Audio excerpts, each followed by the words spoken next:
Bonjour à tous, au sommaire une LFA défie un jet d'affaires, les particularités du Grand Prix d'Abu Dhabi.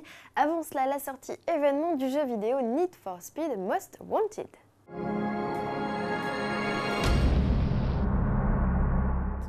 La planète jeux vidéo est en pleine effervescence avec l'ouverture de la Paris Games Week ce 31 octobre, sorte de mondial de l'automobile version gamers.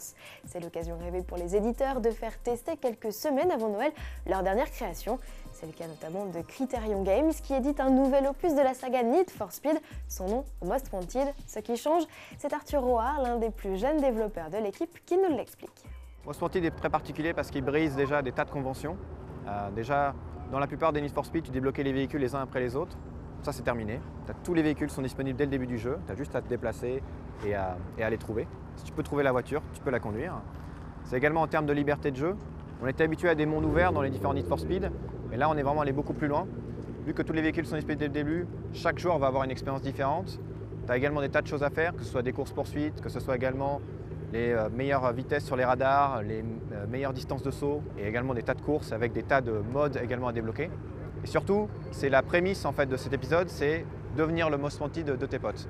Donc pour ça, en fait, tout ce que tu fais dans le jeu, tu gagnes des points. Et après, on établit une liste de toi et de tes potes et celui qui a le plus de points, c'est celui qui est le Most Wanted à battre. En marge de la sortie du jeu, la société d'édition a organisé un spectaculaire rassemblement de sportifs dans les rues de Paris. Ça s'est passé lundi. C'est ainsi qu'une cinquantaine de voitures de rêve, parmi lesquelles des Ferrari, Lamborghini, McLaren, Porsche, Bentley, Aston Martin, se sont retrouvés avenue des Champs-Élysées et place de l'Étoile.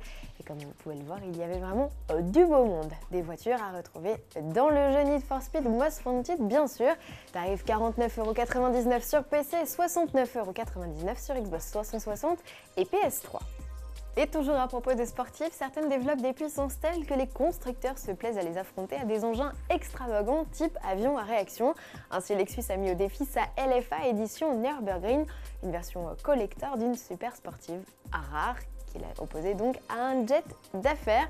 Voici en rouge le parcours du bolide au V10 4,8 litres de 570 chevaux et en jaune celui de l'avion. Alors qui de l'avion ou de la voiture franchira la ligne d'arrivée le premier? Réponse en images.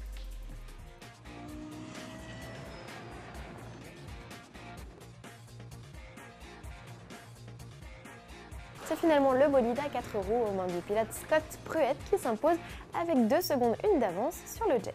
On termine avec de la F1, moins de 3 jours après le Grand Prix d'Inde, les équipes sont arrivées à Abu Dhabi pour le 18e Grand Prix de la saison.